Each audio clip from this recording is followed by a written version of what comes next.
Ujú. El transporte pasivo y el transporte activo es el transporte de sustancias a través de la membrana plasmática. La diferencia entre transporte pasivo y transporte activo es que el transporte pasivo no se ocupa energía y en el transporte activo sí se ocupa energía. ¿Qué energía el ATP? ¿Pero por qué?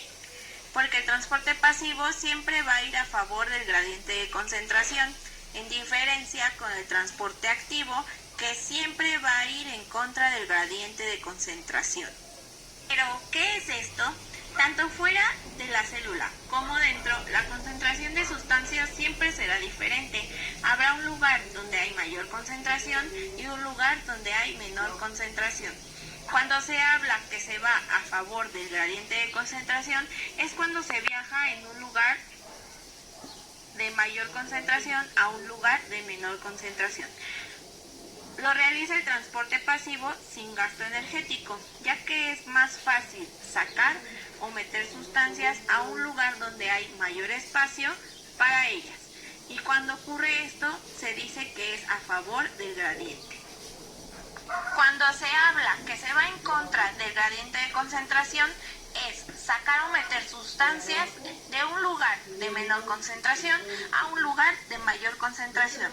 Es mucho más difícil para una molécula viajar a un lugar donde hay menos espacio, por lo tanto se requiere un gasto de energía para poder realizarlo, y por eso este transporte lo hace un transporte activo, siempre en contra del gradiente de concentración, y por eso es un gasto energético en el que se lleva a cabo en este tipo de transporte.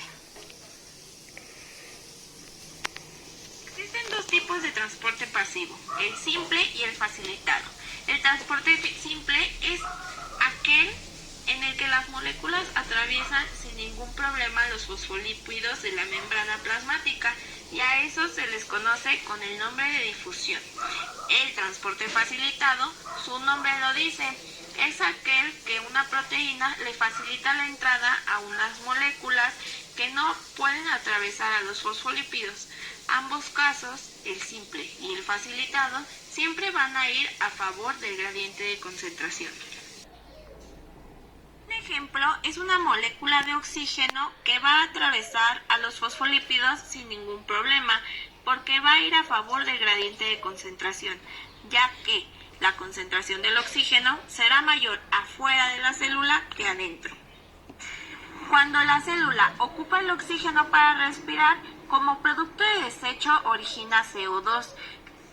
La concentración de CO2 siempre será mayor en el citoplasma que fuera, por lo tanto también se va a favor del gradiente de concentración, y la molécula de dióxido de carbono atraviesa los fosfolípidos sin ningún problema. Esto se le conoce como difusión.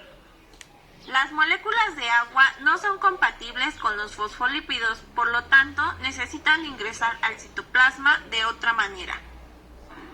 Transporte facilitado.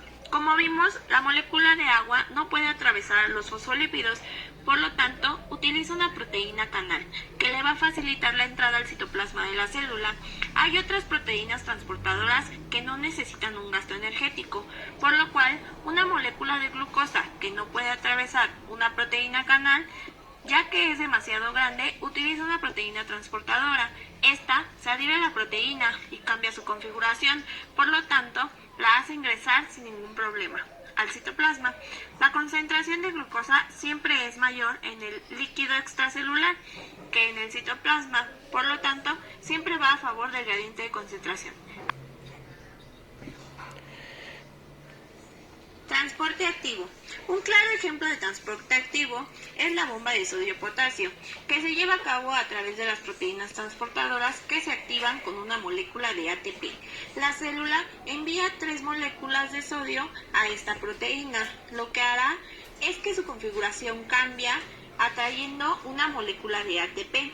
Esta molécula le va a dar la energía necesaria para poder liberar estas 3 moléculas de sodio en contra del gradiente de concentración.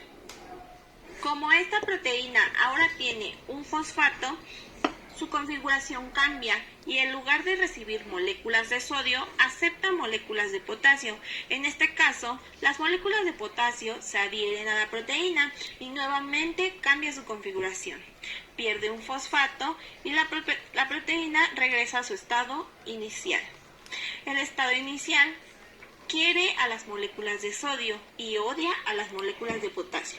Por lo tanto, los libera al citoplasma de una célula para que después 3 moléculas de sodio se vuelvan a adherir a esta proteína y el ciclo de la bomba sodio-potasio se active nuevamente.